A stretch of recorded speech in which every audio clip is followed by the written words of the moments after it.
ಸ್ನೇಹಿತರೆ, CSIRನಲ್ಲಿ ಖಾಲಿ ಇರುವಂತಹ ಟೆಕ್ನಿಷಿಯನ್ಸ್ ಹುದ್ದೆಗಳಿಗೆ ಹೊಸದಾಗಿ ಒಂದು ನೋಟಿಫಿಕೇಶನ್ ಅನೌನ್ಸ್ಮೆಂಟ್ ಮಾಡಿರ್ತಾರೆ. 19ನೇ ತಾರೀಕಾದ ಶಾರ್ಟ್ ನೋಟಿಸ್ ಯಾವಾಗಂದ್ರೆ 19ನೇ ತಾರೀಕಿನ ನೋಟಿಸ್ ರಿಲೀಸ್ ಆಗಿರ್ತೈತಿ. ಮತ್ತು ಅಪ್ಲಿಕೇಶನ್ ಹಾಕಕ್ಕೆ ಪ್ರಾರಂಭ ದಿನಾಂಕ ನೋಡ್ಬೋದು 22/12/2025 ಅಪ್ಲಿಕೇಶನ್ ಡೇಟ್ ಸ್ಟಾರ್ಟ್ ಆಗಿರ್ತೈತಿ. ಮತ್ತು ವಿದ್ಯಾರ್ಥಿಗಳು ಈಗಾಗಲೇ ಅಪ್ಲಿಕೇಶನ್ ಡೇಟ್ ಸ್ಟಾರ್ಟ್ ಆಗಿರ್ತೈತಿ. ಮತ್ತು ಇನ್ನೊಂದು ಏನು ಹೇಳೋದಂದ್ರೆ ಇದರದ ಡೈರೆಕ್ಟ್ ಅಪ್ಲೈ ಮೋಡ್ ಲಿಂಕನ್ನು ನಮ್ಮ ಗೌರ್ಮೆಂಟ್ ಜಾಬ್ ಅಪ್ಡೇಟ್ ಟೆಲಿಗ್ರಾಮ್ ಗ್ರೂಪ್ನಲ್ಲಿ ಹಾಕಿರ್ತ ನೋಡಿರಿ. ಎಲಿಜಿಬಲ್ ಆಗಿರುವಂಥ ವಿದ್ಯಾರ್ಥಿಗಳು ಡೈರೆಕ್ಟ್ ಇದಕ್ಕೆ ಅರ್ಜಿಯನ್ನು ಸಲ್ಲಿಸ್ರಿ. ಮತ್ತು qualification selection process with syllabus exam pattern ಪ್ರತಿಯೊಂದು ಮಾಹಿತಿಯನ್ನು ಈ ವಿಡಿಯೋದಲ್ಲಿ ತಿಳಿಸ್ಕೊಡ್ತೀನಿ ಬನ್ನಿ. ಮತ್ತು ಅದೇ ರೀತಿಯಾಗಿ ಚಾನಲನ್ನು ಹೊಸದಾಗಿ ನೋಡುವಂಥ ವಿದ್ಯಾರ್ಥಿಗಳು ಸಬ್ಸ್ಕ್ರೈಬ್ ಮಾಡ್ಕೊಂಡು ನೋಡುತ್ತೀರಿ. ಯಾಕಂದ್ರೆ ಪ್ರತಿಯೊಂದು ಗೌರ್ಮೆಂಟ್ ಜಾಬ್ಸ್ ಬಗ್ಗೆ ನಿಮಗೆ ಅಪ್ಡೇಟ್ ಸಿಗ್ತೈತಿ. ಇಲ್ಲಿ ಅರ್ಜಿಯನ್ನು ಸಲ್ಲಿಸಲು ಕೊನೆಯ ದಿನಾಂಕ 21/1/2026 ಅಂದ್ರೆ ನಿಮಗೆ ಬರೋಬ್ಬರಿ ಒಂದು ಮಂತ್ ನಿಮಗೆ ಟೈಮಿಂಗ್ ಇದ್ದಿರ್ತೈತಿ. ನೀವು ಆದಷ್ಟು ಸ್ವಲ್ಪ ಇದಕ್ಕೆ ಜಲ್ದಿ ಇದಕ್ಕೆ ಅರ್ಜಿಯನ್ನು ಹಾಕಿರಿ. ಮತ್ತು ಅಪ್ಲೈ ಮೋಡ್ ಲಿಂಕ್ ಟೆಲಿಗ್ರಾಮ್ ಗ್ರೂಪ್ನಲ್ಲಿ ಅವೈಲೇಬಲ್ ಇರ್ತೈತಿ ನೋಡಿರಿ. ಇದರೊಳಗೆ ಟೆಕ್ನಿಷಿಯನ್ಸ್ ಅಂತ ಪೋಸ್ಟ್ ಅಂಕರ್ ಇರ್ತಾರೆ. ಯಾವ ಪೋಸ್ಟ್ ಅಂದರೆ ಟೆಕ್ನಿಷಿಯನ್ಸ್ ಪೋಸ್ಟ್ ಅಂಕರ್ ಇರ್ತಾರೆ. ಟೋಟಲ್ ಆಗಿ 20 ವೇಕೆನ್ಸಿಗಳನ್ನು ಕಲ್ಪರ್ ಮಾಡಿರ್ತಾರೆ. ಇಲ್ಲಿ ಎತ್ತರಗಷ್ಟು ಅಂದರೆ ಟೋಟಲಾಗಿ 20 ವೇಕೆನ್ಸಿಗಳನ್ನು ಕಲ್ಪರ್ ಮಾಡಿರ್ತಾರೆ. ಒಬ್ಬರ ಸರ ವೇಕೆನ್ಸಿಗಳ ಕಡಿಮೆ ಅದಾವೆ, ಅಪ್ಲಿಕೇಶನ್ ಹಾಕಿ ಏನು ಮಾಡೋದು ಬಿಡ್ರಿ ಸೆಲೆಕ್ಟ್ ಆಗಿಲ್ಲ ಅಂತಿರ್ತೀವಿ. ಅಂಥವ್ರು ಯಾರು ಕೂಡ ಇದಕ್ಕೆ ಮಿಸ್ ಮಾಡಬೇಡ್ರಿ, ಎಲ್ಲರೂ ಕೂಡ ಇದಕ್ಕೆ ಅರ್ಜಿಯನ್ನು ಹಾಕಿರಿ. ಹಿಂಗೆ ತಿಳ್ಕೊಂಡ್ರೆ ಎಲ್ಲರೂ ಆಲ್ಮೋಸ್ಟ್ ಇದಕ್ಕೆ ಅರ್ಜಿಯನ್ನು ಹಾಕೋದು ಬಿಡ್ತಾರೆ. ಅದಕ್ಕಾಗಿ ಒಮ್ಮೆ ಕಟಾಪ್ ಅವರು ಭಾಳ ಕಡಿಮೆ ನಿಲ್ತಿರ್ತೈತಿ. ಅದಕ್ಕಾಗಿ ಅಪ್ಲಿಕೇಶನ್ ನಿಮ್ಮ ಕೆಟಗರಿ ಒಳಗೆ ಏನಾದರೂ ವೇಕೆನ್ಸಿಗಳು ಖಾಲಿ ಇದ್ದು ಅಂದ್ರೆ ಅಂಥವ್ರು ಇದಕ್ಕೆ ಅರ್ಜಿಯನ್ನು ಸಲ್ಲಿಸ್ರಿ. ಮತ್ತು ಕೆಟಗರಿ ವೇಕೆನ್ಸಿ ಅವರು ಮುಂದೆ ತಿಳಿಸ್ಕೊಡ್ತಾನೆ. ಮತ್ತು ಮಂತ್ಲಿ ನಿಮ್ಗೆ ಆಯ್ಕೆಯಾದ ಅಭ್ಯರ್ಥಿಗಳಿಗೆ ಮಂತ್ಲಿ ಸ್ಯಾಲ್ರಿ 19,900ರಿಂದ 63,200 ರೂಪಾಯಿ ನಿಮಗೆ ಸ್ಯಾಲ್ರಿ ಇದ್ದಿರ್ತೈತಿ. ಮತ್ತು ವಯಸ್ಸಿನ ಮಿತಿ ಬಗ್ಗೆ ಬರೋದಾದರೆ 18 ವರ್ಷ ವಯಸ್ಸನ್ನು ಹೊಂದಿರಬೇಕು. ಎಷ್ಟಂದ್ರೆ 18 ವರ್ಷ ವಯಸ್ಸು ಮತ್ತು ಗರಿಷ್ಠ 28 ವರ್ಷದ ಒಳಗಿನ ವಿದ್ಯಾರ್ಥಿಗಳು ಇದಕ್ಕೆ ಅರ್ಜಿಯನ್ನು ಸಲ್ಲಿಸ್ಬೋದು. ಮತ್ತು ಇದ್ರ ಜೊತೆಗೆ ನಿಮ್ಗೆ ಏಜ್ ರಿಲ್ಯಾಕ್ಷನ್ ಕೂಡ ಕೊಟ್ಟಿರ್ತಾರೆ. ಈ ಏಜ್ ರಿಲ್ಯಾಕ್ಷನ್ ಅವರು ಎಷ್ಟೆಷ್ಟು ಕೊಟ್ಟಿರ್ತಾರೆ ಅಂತ ಮುಂದೆ ತಿಳಿಸ್ಕೊಡ್ತಾರೆ. ಮತ್ತು ಕ್ವಾಲಿಫಿಕೇಷನ್ ಬಗ್ಗೆ ಬರೋದಾದರೆ ಯಾವ ರೀತಿಯಾಗಿ ವಿದ್ಯಾರ್ಥಿಯನ್ನು ಹೊಂದಿದ್ದರು ಇದಕ್ಕೆ ಅರ್ಜಿಯನ್ನು ಸಲ್ಲಿಸ್ಬೋದು. ಈಗ 1ನೇ ಟ್ರೇಡ್ ಇಲ್ಲಿ ಪೋಸ್ಟ್ ಕೋಡ್ ಎದಕ್ಕಿದ್ದಿರ್ತೈತಿ ಅಂದ್ರೆ ನೀವು ಅಪ್ಲಿಕೇಶನ್ ಹಾಕೋ ಮುಂದೆ ಟ್ರೇಡ್ ಸೆಲೆಕ್ಟ್ ಮಾಡ್ಕೊಳ್ಳೋಕೆ ಆಪ್ಷನ್ ಇರೋಂಗಿಲ್ಲ. ಈ ಪೋಸ್ಟ್ ಕೋಡ್ಗಳು ಮಾತ್ರ ಇದ್ದಿರ್ತೈತಿ. ನೀವು ಇದನ್ನು ಸೆಲೆಕ್ಟ್ ಮಾಡಿದ್ರೆ ಈ ಟ್ರೇಡ್ಗೆ ಇದಕ್ಕೆ ಅಪ್ಲಿಕೇಶನ್ ತೊಗೋತೈತಿ. ಇಲ್ಲಿ ಕ್ವಾಲಿಫಿಕೇಷನ್ ಬಗ್ಗೆ ನೋಡ್ಬೋದು. ಈಗ ಪಿಟ್ಟರ್ ಈ ಹುದ್ದೆಗಳಿಗೆ ಅಪ್ಲಿಕೇಶನ್ ಹಾಕೋಕ್ಕೆ ನೀವು 10ನೇ ತರಗತಿ ಕಂಪ್ಲೀಟ್ ಮಾಡಿರಬೇಕು. ನಿಮ್ಮ 10ನಲ್ಲಿ 55% ಮಾರ್ಕ್ಸನ್ನು ಹೊಂದಿರಬೇಕಾಗತ್ತೆ. ನಿಮ್ಮದು 54, 53, 52 ಈ ರೀತಿಯಾಗಿ ಪರ್ಸೆಂಟೇಜ್ ಆಗಿದ್ದರೂ ಕೂಡ ಇದಕ್ಕೆ ಅರ್ಜಿಯನ್ನು ಸಲ್ಲಿಸಕ್ಕೆ ಬರೋಂಗಿಲ್ಲ. 55 ಮ್ಯಾಗ್ ನಿಮ್ದು ಪರ್ಸೆಂಟೇಜ್ ಆಗಿರಬೇಕು. ಎದ್ರೊಳಗೆ ಅಂದ್ರೆ 10ನೇ ತರಗತಿಯಲ್ಲಿ 55 ಮ್ಯಾಗ್ ನಿಮ್ಮದು ಪರ್ಸೆಂಟೇಜ್ ಆಗಿತ್ತಂದ್ರೆ ಅದಕ್ಕೆ ಅರ್ಜಿಯನ್ನು ಸಲ್ಲಿಸ್ಬೋದು.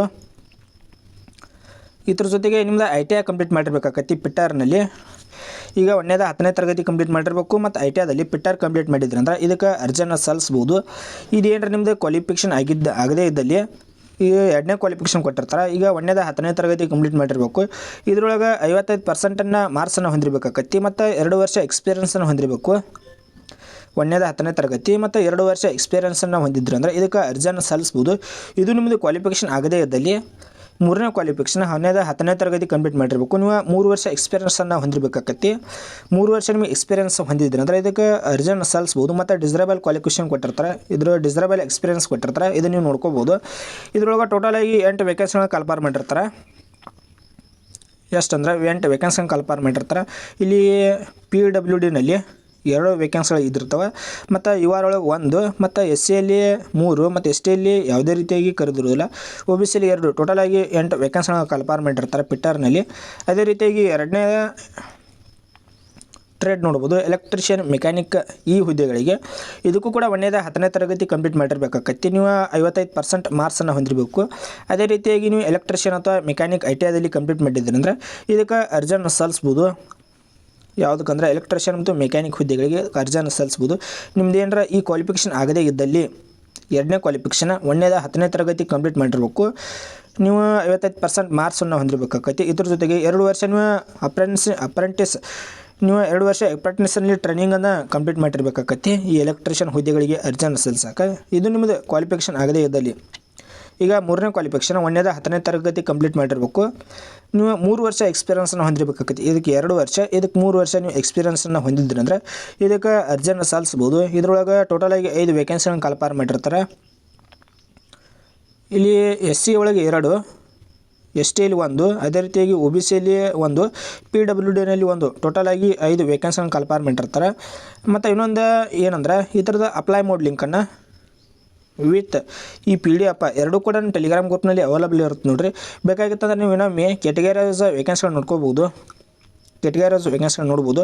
ಅದೇ ರೀತಿಯಾಗಿ ಇಲ್ಲಿ ಪೋಸ್ಟ್ ಕೋಡ್ ಇದ್ದಿರ್ತೈತಿ, ಈ ಪೋಸ್ಟ್ ಕೋಡ್ ನೆನಪಿಟ್ಕೋರಿ, ನೀವು ಅಪ್ಲಿಕೇಶನ್ ಹಾಕೊಂಬಂದು ಇದೇ ಬೇಕಾಗೈತಿ. ಅದೇ ರೀತಿಯಾಗಿ ಮೂರನೇದ ಎಲೆಕ್ಟ್ರಾನಿಕ್ಸ್ ಮೆಕ್ಯಾನಿಕ್, ಇನ್ಸ್ಟ್ರೂಮೆಂಟ್ ಮೆಕ್ಯಾನಿಕ್ ಈ ಹುದ್ದೆಗಳಿಗೆ 10ನೇ ತರಗತಿ ಕಂಪ್ಲೀಟ್ ಮಾಡಿರಬೇಕು. ಮತ್ತು ಐ ಟಿ ಐದಲ್ಲಿ ಎಲೆಕ್ಟ್ರಾನಿಕ್ಸ್ ಮತ್ತು ಮೆಕ್ಯಾನಿಕ್ ಮತ್ತು ಇನ್ಸ್ಟ್ರೂಮೇಷನ್ ಮೆಕ್ಯಾನಿಕ್ ಮಾಡಿದ್ರಿ ಅಂದ್ರೆ ಇದಕ್ಕೆ ಅರ್ಜಿಯನ್ನು ಸಲ್ಲಿಸ್ಬೋದು.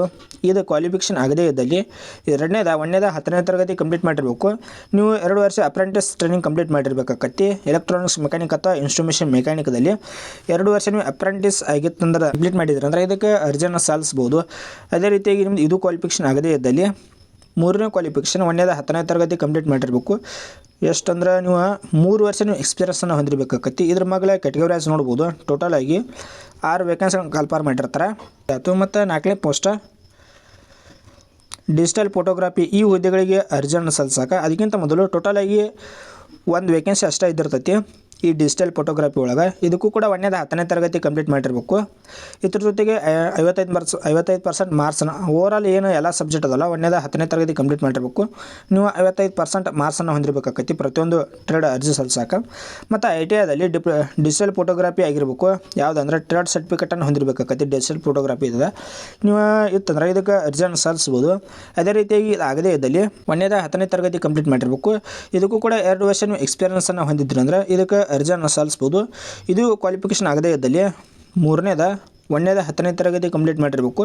ನೀವು 3 ವರ್ಷ ಎಕ್ಸ್ಪೀರಿಯನ್ಸನ್ನು ಹೊಂದಿದ್ರಿ ಅಂದರೆ ಇದಕ್ಕೆ ಅರ್ಜಿಯನ್ನು ಸಲ್ಲಿಸ್ರಿ. ಮತ್ತು ಟೋಟಲ್ ಆಗಿ ಎಷ್ಟು ಅಂದ್ರೆ 20 ವೇಕೆನ್ಸಿಯನ್ನು ಕಾಲ್ಫಾರ್ ಮಾಡಿರ್ತಾರೆ. ನಿಮ್ಗೆ ಆಗ ಹೇಳಿ 20 ವೇಕೆನ್ಸಿ ಅದಾವ ಅಂತ ಹೇಳಿ ಇದಕ್ಕೆ ಅರ್ಜಿಯನ್ನು ಸಲ್ಲಿಸೋದು ಬಿಡಬೇಡ್ರಿ. ಒಮ್ಮೆ ಇದು ಕಟಪ್ಪಾರು ಕಡಿಮೆ ನಿಲ್ಲೋ ಚಾನ್ಸಸ್ ಇರ್ತೈತಿ. ಆದಷ್ಟು ಎಲ್ಲರೂ ಕೂಡ ಇದಕ್ಕೆ ಅರ್ಜಿಯನ್ನು ಸಲ್ಲಿಸ್ರಿ. ಮತ್ತು ರಿಟರ್ನ್ ಎಕ್ಸಾಮಿನೇಷನ್ ಸ್ಕೀಮ್ ನೋಡ್ಬೋದು. ನಿಮ್ಗೆ CBT ಇರೋಂಗಿಲ್ಲ, ನಿಮ್ಗೆ OMR ಬೇಸ್ಡ್ ಟೆಸ್ಟ್ ಇರ್ತೈತಿ, CBT ಇರೋಂಗಿಲ್ಲ. ಮತ್ತು ಇದ್ರೊಳಗೆ ನಿಮಗೆ ಒಬ್ಬೊಬ್ಬರ ಇದನ್ನ ಯಾವುದಂದ್ರೆ ಲ್ಯಾಂಗ್ವೇಜ್ ಕೇಳತ್ತಿದ್ರಿ, ಕನ್ನಡ ಇರೋಂಗಿಲ್ಲ, ಕೇವಲ ಇಂಗ್ಲೀಷ್ ಹಿಂದಿ ಒಳಗೆ ಮಾತ್ರ ಇದಕ್ಕೆ ಎಕ್ಸಾಮ್ ಅಟೆಂಡ್ ಆಗಬೇಕು. ಮತ್ತು 10ನೇ ತರಗತಿ ಆಧಾರದ ಮೇಲೆ ಎಕ್ಸಾಮಿನೇಷನ್ ಸಿಲೆಬಸ್ ಇರ್ತೈತಿ. ಟೋಟಲ್ ಆಗಿ 150 ಕ್ವಶನ್, ನಿಮಗೆ 2 ಗಂಟೆ 30 ನಿಮಿಷ ನಿಮಗೆ ಟೈಮಿಂಗ್ ಕೊಟ್ಟಿರ್ತಾರೆ. ಮತ್ತು ಪೇಪರ್ ನೋಡ್ಬೋದು. ಟೈಮ್ ಅಲೋಟೆಡ್ ನಿಮ್ಗೆ 1 ಗಂಟೆ ನಿಮ್ಗೆ ಟೈಮ್ ಇದ್ದಿರ್ತೈತಿ. ಮೆಂಟಲ್ ಎಬಿಲಿಟಿ ಟೆಸ್ಟ್ ಇದ್ದಿರ್ತೈತಿ ಪೇಪರ್ 1. ಇದ್ರೊಳಗೆ 50 ಕ್ವಶನ್ ಇದ್ದಿರ್ತೈತಿ. ಟೋಟಲ್ ಆಗಿ 100 ಮಾರ್ಕ್ಸ್ ಇದ್ದಿರ್ತೈತಿ. ಅದೇ ರೀತಿಯಾಗಿ there will be no negative marks in this paper. ಅಂದರೆ ನಿಮ್ಗೆ ಯಾವುದೇ ರೀತಿಯಾಗಿ ನಿಮಗೆ ನೆಗೆಟಿವ್ ಮಾರ್ಕಿಂಗ್ ಇರೋಂಗಿಲ್ಲ. ನಿಮಗೆ ಹಂಗಂದ್ರೆ ಈಗ 1 ಕ್ವಶನ್ಗೆ 2 ಮಾರ್ಕ್ಸ್ ಇದ್ದಿರ್ತೈತಿ. 50 ಕ್ವಶನ್ 100 ಮಾರ್ಕ್ಸ್ ನೀವು ಎಕ್ಸಾಮ್ ಅಟೆಂಡ್ ಆಗಬೇಕಾಕತಿ. ನಿಮಗೆ ಕೇವಲ ಇದು ಪಾಸ್ ಆಗೋ ಪೂರ್ತ ಕಷ್ಟ ಇದ್ದಿರ್ತೈತಿ ಪೇಪರನ್ನು. ಇದನ್ನು ಫೈನಲ್ ಮೆರಿಟ್ಗೆ ಕನ್ಸಿಡರ್ ಮಾಡೋಂಗಿಲ್ಲ ಈ ಪೇಪರ್. ಈಗ 2ನೇ ಪೇಪರ್ 3ನೇ ಪೇಪರ್ ಇದರಲ್ಲಿ ನೀವು ಜಾಸ್ತಿ ಸ್ಕೋರ್ ಮಾಡಬೇಕಾಕತಿ. ಯಾಕಂದ್ರೆ ಇದೇ ಪೇಪರ್ ನೀವು ಫೈನಲ್ ಮೆರಿಟ್ಗೆ ಕನ್ಸಿಡರ್ ಮಾಡ್ತಾರೆ. ಇಲ್ಲಿ ಜನರಲ್ ಅವೇರ್ನೆಸ್ನಲ್ಲಿ 25 ಕ್ವಶನ್ 75 ಮಾರ್ಕ್ಸ್, 1 ನೆಗೆಟಿವ್ ಮಾರ್ಕಿಂಗ್ ಇದ್ದಿರ್ತೈತಿ. ಅದೇ ರೀತಿಯಾಗಿ 1 negative mark for each every wrong answer ಇದ್ದಿರ್ತೈತಿ. ಮತ್ತು ಇಂಗ್ಲೀಷ್ ಲ್ಯಾಂಗ್ವೇಜ್ನಲ್ಲಿ 25 ಕ್ವಶನ್ 75 ಮಾರ್ಕ್ಸ್, ಇದಕ್ಕೂ ಕೂಡ 1 negative mark for every wrong ಆನ್ಸರ್ಗೆ ಇದ್ದಿರ್ತೈತಿ. ಮತ್ತು ಪೇಪರ್ 3 ಇದಕ್ಕೆ ಕನ್ಸರ್ಡ್ ಸಬ್ಜೆಕ್ಟ್ ಇದ್ದಿರ್ತೈತಿ. ಟೋಟಲ್ ಆಗಿ 50 ಕ್ವಶನ್ 150 ಮಾರ್ಕ್ಸ್, ಇದಕ್ಕೂ ಕೂಡ 1 ನೆಗೆಟಿವ್ ಮಾರ್ಕಿಂಗ್ ಇದ್ದಿರ್ತೈತಿ. ಇಲ್ಲಿ ಆಗಲೇ ಹೇಳಿನು ಇದೇನು ಪೇಪರ್ 2 ಪೇಪರ್ 3 ಇವೇನದವಲ್ಲ ಇವ ಫೈನಲ್ ಮೆರಿಟ್ಗೆ ಇವನ್ನಟ್ಟ ಕನ್ಸಿಡರ್ ಮಾಡ್ತಾರೆ. ನೀವು ಪೇಪರು ಕೇವಲ ಪಾಸಿಂಗ್ ಅಷ್ಟೇ ಇದ್ದಿರ್ತೈತಿ. ಮತ್ತು ವಯಸ್ಸಿನ ಮಿತಿ 18 ವರ್ಷ ವಯಸ್ಸನ್ನು ಹೊಂದಿರಬೇಕು. ಅಪ್ಲಿಕೇಶನ್ ಹಾಕುವಂಥ ವಿದ್ಯಾರ್ಥಿಗಳು 18 ವರ್ಷ ವಯಸ್ಸನ್ನು ಹೊಂದಿದ್ದನಂದ್ರೆ ಇದಕ್ಕೆ ಅರ್ಜಿಯನ್ನು ಸಲ್ಲಿಸ್ಬೋದು. ಮತ್ತು ಮ್ಯಾಕ್ಸಿಮಮ್ 28 ವರ್ಷದ ಒಳಗಿನವರು ಇದಕ್ಕೆ ಅರ್ಜಿಯನ್ನು ಸಲ್ಲಿಸ್ಬೋದು. ಅದೇ ರೀತಿಯಾಗಿ ನಿಮ್ಗೆ ಏಜ್ ರಿಲ್ಯಾಕ್ಷನ್ ಕೂಡ ಇರ್ತೈತಿ. ಈಗ ಶೆಡ್ಯೂಲ್ಡ್ ಟ್ರೈಬ್ ಮತ್ತು ಶೆಡ್ಯೂಲ್ಡ್ ಕ್ಯಾಸ್ಟ್ದವ್ರಿಗೆ 5 ವರ್ಷ, ಮತ್ತು ಅದರ್ ಬ್ಯಾಕ್ವರ್ಡ್ ಕ್ಲಾಸಸ್ದವ್ರಿಗೆ 3 ವರ್ಷ, ಮತ್ತು PWD ಅನ್ರಿಸರ್ವ್ಡ್ದವ್ರಿಗೆ 10 ವರ್ಷ, ಮತ್ತು PWD OBCದವ್ರಿಗೆ 13 ವರ್ಷ, ಮತ್ತು PWD SC/ST ವರ್ಗದ ಅಭ್ಯರ್ಥಿಗಳಿಗೆ 15 ವರ್ಷ, ಮತ್ತು ಡಿಪಾರ್ಟ್ಮೆಂಟಲ್ ಕ್ಯಾಂಡಿಡೇಟ್ಸ್ದವ್ರಿಗೆ 5 ವರ್ಷ, ಮತ್ತು ವಿಡೋಸ ಡಿಸ್ಕೌಡ್ ಹುಮ್ಮಡ ಇವರಿಗೆ 35 ವರ್ಷ ತನಕ ಇದಕ್ಕೆ ಅರ್ಜಿಯನ್ನು ಸಲ್ಲಿಸ್ಬೋದು. ಅದರೊಳಗೆ SC/STದವ್ರಿಗೆ 40 ವರ್ಷ ಇರ್ತೈತಿ. ಮತ್ತು ಎಕ್ಸ್-ಸರ್ವಿಸ್ದವ್ರಿಗೆ 3 ವರ್ಷ. ಈ ರೀತಿಯಾಗಿ ನಿಮಗೆ ಎಕ್ಸಾಮಿನೇಷನ್ ಸಿಲೆಬಸ್ ಇದ್ದಿರ್ತೈತಿ. ಬೇಕಾಗಿತ್ತಂದರೆ PDF ನಮ್ಮ ಟೆಲಿಗ್ರಾಮ್ ಗ್ರೂಪ್ನಲ್ಲಿ ಅವೈಲೇಬಲ್ ಇರ್ತೈತಿ. ನೀವು ಸಿಲೆಬಸ್ ಆಯ್ತು ಯಾವ ಚಾಪ್ಟರ್ ಮೇಲೆ ಯಾವ ಕ್ವಶನ್ಗಳು ಬರ್ತಾವೆ ಎಲ್ಲವನ್ನು ನೋಡ್ಕೋಬೋದು. ಇದರ ಅಪ್ಲೈ ಲಿಂಕ್ ಆಗಿರ್ತೈತಿ.